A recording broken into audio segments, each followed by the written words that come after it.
Lorsque le convoi ferroviaire ralentit, enfin pas un seul occupant du fourgon à bestiaux ne bougea. Les prisonniers allemands avaient passé les 8 derniers jours à anticiper le pire. Chaque rumeur, entendue durant la traversée de l'Atlantique, avait nourri la même vision dans leurs esprits. Des barbelés, des projecteurs, des miradors, des chiens hurlants et des visages impassibles, armés de fusils, prêts à les châtier pour leur défaite. Donc, quand les portes s'ouvrirent et que le soleil inonda l'habitacle, les détenus hésitèrent. Un sergent canadien debout à l'extérieur leva un presse-papier et annonça d'une voix calme, presque dénuée d'émotion, en anglais « Sortez, prenez vos affaires si vous en avez, tiens, Mosha ». Pas de cris, pas d'intimidation, pas de crosse de fusil frappant la caisse. Les prisonniers échangèrent des regards. Otto Weiss, ancien caporal de Hambourg, fut le premier à sauter. Ses bottes atterrirent sur une terre ferme et compacte. Il jeta un coup d'œil rapide tout autour, s'attendant à ce que le reste du camp se révèle au-delà de la gare. Mais ce qu'il vit le figea. Il y avait bien des baraquements, de basses constructions en bois, une cuisine collective, une infirmerie, un abri rempli de bois de chauffage,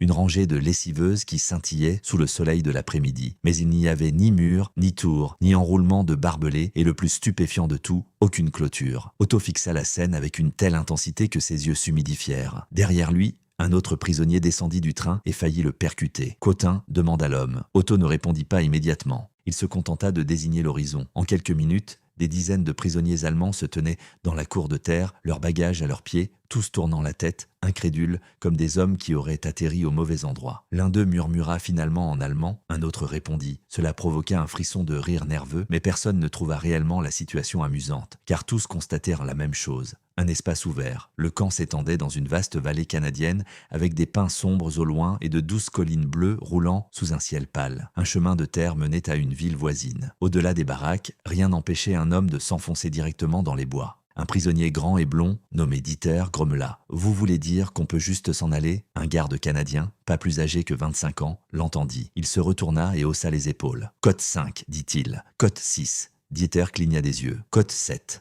Le garde parut sincèrement perplexe, comme si la question était incongrue. Cote 8. Cette réponse les déstabilisa plus que la colère n'aurait pu le faire. Les détenus furent alignés, comptés, puis conduits à leur quartier. Les baraques étaient simples, mais propres. Chaque couchette comportait des couvertures pliées. Un poêle trônait au centre, un emploi du temps manuscrit était affiché près de la porte. Heures de repas, affectation de travail, roulement pour l'hygiène, contrôles médicaux, rien sur les punitions, rien sur l'isolement, rien sur ce qui arriverait s'ils tentèrent de s'évader. Ce soir-là au souper, les Allemands s'assirent à de longues tables en bois et mangèrent une épaisse ragoût, du pain et des pommes de terre bouillies. Personne ne se plaignit, personne ne plaisanta. Même les hommes qui avaient passé des mois à maugréer dans d'autres camps étaient silencieux désormais. Finalement, Otto se pencha vers Dieter de l'autre côté de la table. « Côte 9 » murmura-t-il. Dieter déchira un morceau de pain. « Côte 10, côte 11 » il baissa encore plus la voix. « La côte Yahan, côte 12 et côte 13 » Otto jeta un coup d'œil vers les fenêtres, au-delà desquelles la lisière sombre des arbres se dressait comme un mur d'ombre. Côte 14. En face d'eux, un prisonnier plus âgé, Franz, secoua la tête. « Non, dit-il, c'est bien pire que ça. » Ils le regardèrent, il déglutit et dit calmement. « Cela signifie qu'ils pensent ne pas avoir besoin de nous effrayer. » Les mots pesèrent lourdement sur la table. Cette nuit-là, peu d'hommes dormirent paisiblement. Chaque craquement des baraques sonnait comme un test. Chaque rafale de vent contre les murs semblait être un piège. Plus d'un prisonnier se leva dans l'obscurité pour scruter par la fenêtre et confirmer la même vision si réelle, juste un terrain ouvert sous la clarté lunaire. Dès la deuxième semaine, l'étrange réalité s'installa. Les captifs travaillaient en groupes supervisés, coupant du bois, réparant des routes, déchargeant des provisions et aidant dans les fermes avoisinantes pendant les récoltes. Des gardes étaient présents, mais pas de la manière attendue par les Allemands. Beaucoup portaient des fusils en bandoulière, mais s'exprimaient d'une voix normale, conversationnelle. Un après-midi, Otto et 4 autres furent désignés pour charger des sacs de céréales derrière une ferme à l'extérieur du camp. Le garde le plus proche se tenait à 50 mètres, fumant une cigarette et discutant avec l'agriculteur. Dieter s'interrompit un instant dans son labeur et observa le champ ouvert s'étendant vers l'ouest. « Tu vois ça, Clélis Kitty » dit-il. Otto continua son travail. « Je le vois, personne ne nous arrêterait avant au moins 1 minute. » Otto ne dit rien, Dieter s'essuya le front. Dieter ne répondit pas, car tous savaient ce qui venait après les arbres. Des centaines de kilomètres de pays froids, des villes inconnues, des routes étrangères et l'anglais partout. Même si quelqu'un échappait à la capture pendant 1 jour ou 2, quelle serait la suite? Sans papier, sans équipement divers, sans carte, sans alliés. Pourtant, l'idée de simplement s'éloigner rongeait les hommes qui avaient passer trop de temps derrière des portes. Ce soir-là, la rumeur se répandit dans les chambrées qu'un prisonnier d'une autre équipe de travail avait tenté sa chance. Il n'avait pas fui de manière spectaculaire, il n'avait combattu personne, il s'était simplement éclipsé près d'un chemin forestier et avait disparu dans les pins. Le camp fut en effervescence toute la nuit. Certains disaient là qu'il atteindrait la frontière américaine en quelques semaines, d'autres qu'il mourrait de froid. 2 jours plus tard, la réponse arriva par camion. Le prisonnier manquant était assis à l'arrière à côté de 2 soldats canadiens, enveloppés dans une couverture et l'air plus gêné que rebelle. Ses bottes étaient trempées, son visage était pâle. Il n'avait parcouru que moins de 30 km avant d'atteindre un petit magasin épuisé et affamé où il avait essayé d'acheter de la nourriture avec des pièces allemandes. Le commerçant lui avait offert de la soupe, puis avait calmement téléphoné aux autorités. Lorsque le camion s'arrêta, le prisonnier rapatrié descendit seul. Tous les Allemands dans la cour regardaient,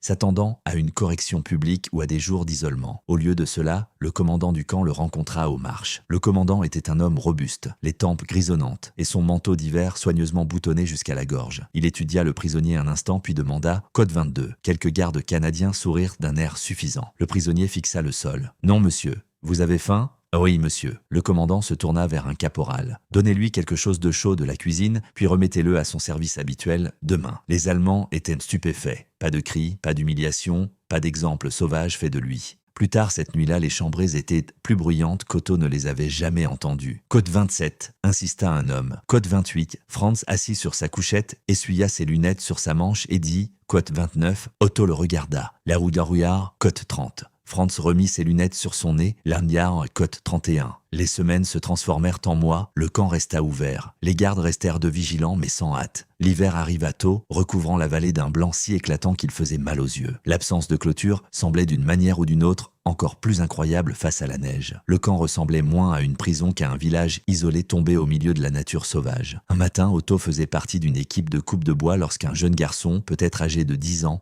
s'approcha avec la luge de son père. Le garçon regarda ouvertement les Allemands, puis demanda à l'un des gardes « Ce sont les prisonniers ?» Le garde hocha la tête. Le garçon fronça les sourcils. « On dirait des hommes ordinaires. » Personne ne répondit. Otto porta ces mots pendant des jours. Au début, il les haïssait, puis il les craignit, puis tranquillement, il commença à les comprendre. Il était arrivé au Canada s'attendant à ce que des monstres gardent des monstres. C'était le seul genre de monde où la guerre avait un sens. Mais le camp sans clôture brouillait tout. Il forçait les hommes à vivre dans un espace où la peur seule ne pouvait pas organiser chaque pensée. Un dimanche après la chapelle, Otto se tenait devant les baraques avec Franz et regardait la fumée du conduit de cheminée de la cuisine s'élever dans le ciel pâle. Franz dit « Yegena côté à 30 quarts ». Otto eut un rire sec. « Yaria Rwenia à côte 35 et côte 36 ». Franz croisa les mains derrière son dos. « Esmi Aronia côte 37 ». Il tapota le côté de sa tête. « Iketia Otak à côte 38 ». Otto regarda la neige ouverte vers la route. « Ilkueola côte 39 ». Franz sourit faiblement. « Lekuenonea côte 40. » Au dégel printanier, les Allemands avaient cessé de parler des clôtures manquantes tous les jours. Mais ils ne les oublièrent jamais vraiment. Les nouveaux prisonniers, arrivant par train, réagissaient toujours de la même manière. Ils posaient le pied sur le sol canadien. Ils cherchaient des barbelés. Ils n'en trouvaient aucun. Et puis venait ce même silence stupéfait. Cette même expression figée comme si l'absence de barrière était plus puissante que n'importe quel mur. Des années plus tard, longtemps après la fin de la guerre, Otto se souviendrait de beaucoup de choses de manière vague. Le vent glacial, les couvertures rugueuses, l'odeur de sève de pin lors des corvées, le crissement de la neige sous des bottes empruntées. Mais un instant resta aussi net que du verre. La porte du train s'ouvrant, la lumière du soleil inondant l'intérieur, le premier regard sur le camp et la réalisation terrible et déconcertante que personne n'avait construit de clôture parce que personne ne pensait qu'elle était nécessaire. Pour un homme élevé aux ordres, aux murs et aux avertissements, c'était plus troublant que du fil barbelé n'aurait jamais pu l'être. Parce que pour la première fois depuis des années, il avait regardé une route ouverte et compris que la liberté n'était pas toujours synonyme d'évasion.